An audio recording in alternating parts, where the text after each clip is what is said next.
Joe. It's a quiet start as far as the weather is concerned. Just a couple of clouds and dry roads across the Ozarks. It's 64 degrees in Rolla, a comfortable 63 at Lake of the Ozarks, 71 in Springfield, and 68 in Bentonville. We've got these more comfortable temperatures up to the north and east where some drier air is filling in. You could see that pretty clear there on the MUGGY meter map. We've got more oppressive not really oppressive, maybe stickier conditions in the orange from Springfield and in areas to the south and west. So a little bit warm and humid at the pool today. Temperatures in the upper 80s. By 3 o'clock, we'll have mostly sunny skies, a very high UV index, and that temperature of 90 will wind up feeling like 95 with some of that humidity. Mostly sunny and maybe a storm or two. FutureCast probably getting a little bit too excited about that storm chance. Looking at front coming through by the overnight into tomorrow morning with a couple of showers and storms there. We keep that spotty storm chance again Tuesday and Wednesday. Another chance of storms by Thursday. Joe? We are tracking breaking news this morning as we are live on the scene on U.S. Highway 65 near Rogersville, where a fire currently ramped up and burning in the median. Hannah Zettel is there, and you see the fire in her background. Hannah, what can you tell us so far?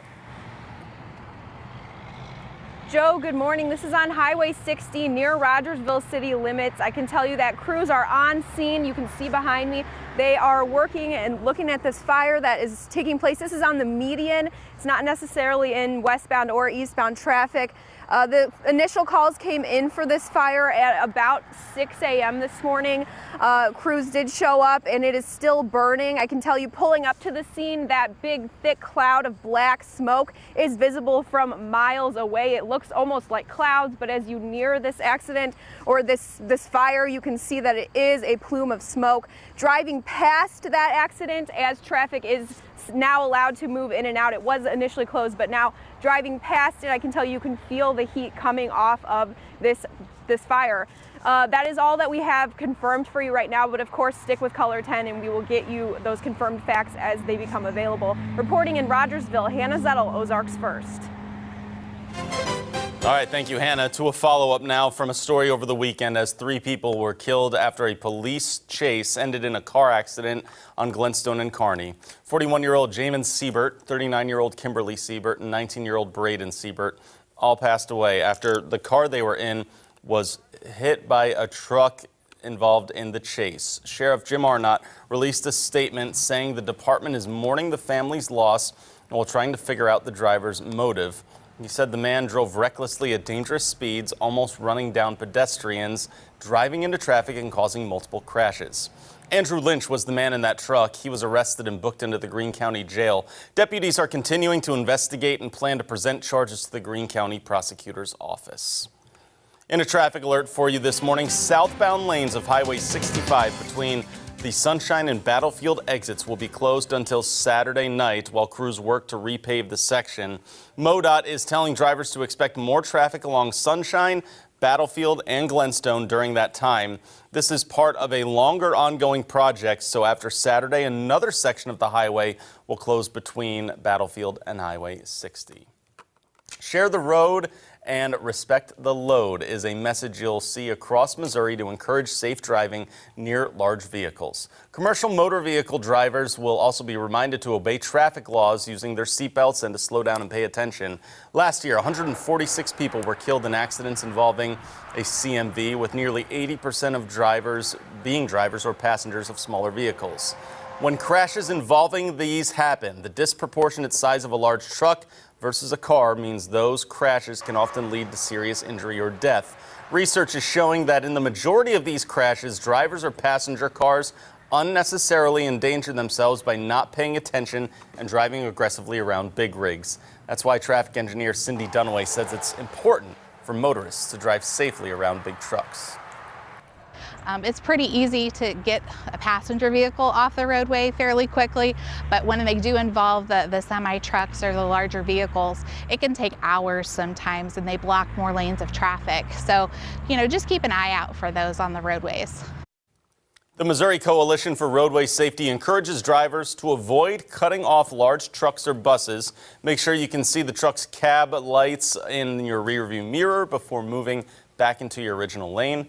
Pass only on the left side, of course, as well, and always watch your following distance, not only this month, but whenever you hit the road.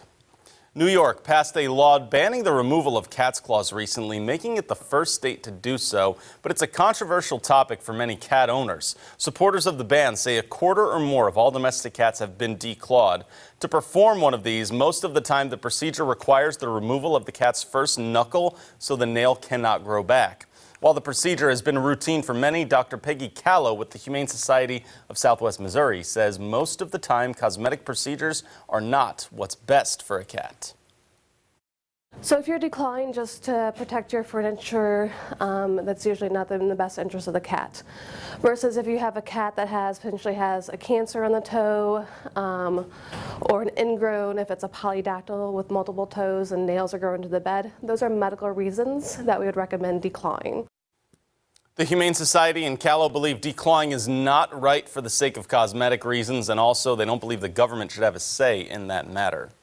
To some good news now for you this morning. People brought their pets to walk the South Creek Greenway over the weekend, but that's just one of many events over the past few months. Spring Valley Veterinarian Hospital has been putting on public dog walks on the first Sunday of the month as the group has been going all over the area, including spots like Sequoia and Busick.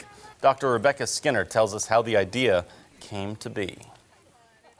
Yeah, so we first started this because one of our employees really wanted to explore, and we had moved here from Michigan, so we didn't really know many of the paths, so we decided to invite the community in. We get people from all over, from north of here, south of here, from Springfield itself.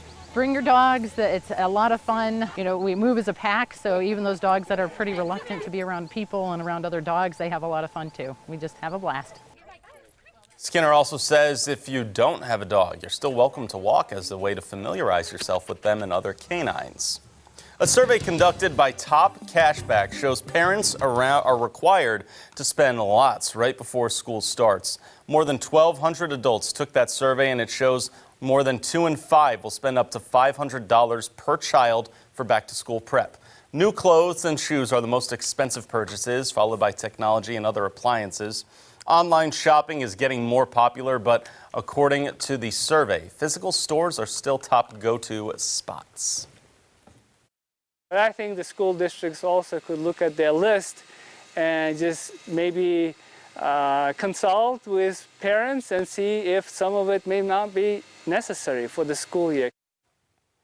Shopping experts believe that ways to save money are to reuse items, check out local sales, shop online, and go to summer clearance racks. Of course, we're still tracking that breaking news happening right now of a fire burning in the median of Highway 60 right near Rogersville. As we're still taking a look, that's as we take another live shot of this at the moment that you see. Hannah Zettel is on scene right there. We're going to have an update with her. If you're watching on CBS, of course, we have the CBS This Morning cut-ins that she'll have another one for us in about 25 minutes or 30 minutes or so. And, of course, even on Ozarks Fox AM, we'll have news updates there as well. It looks like both sides of traffic open now there. Traffic is open. That's what the main sticking point there is, especially if you're heading out to get your day started on this Monday. You don't have to worry about rain in that forecast at all. No, that's what I've been saying. As far as the weather is concerned, things are pretty pleasant. Right, We've had some other hiccups as far as construction and accidents go, but warm sunshine out there today, 90 degrees. We'll feel like 95. Maybe a few storms Tuesday and Wednesday with a weak front, and then we set up a storm that gets stuck again Thursday, Friday, Saturday. A couple of more rain chances there. All right, scattered around those 3 days I see right there. So we'll deal with it, no problem. The sun coming up over Branson this morning. Thank you so much for starting your week with us here on Daybreak, everyone. See you back here soon.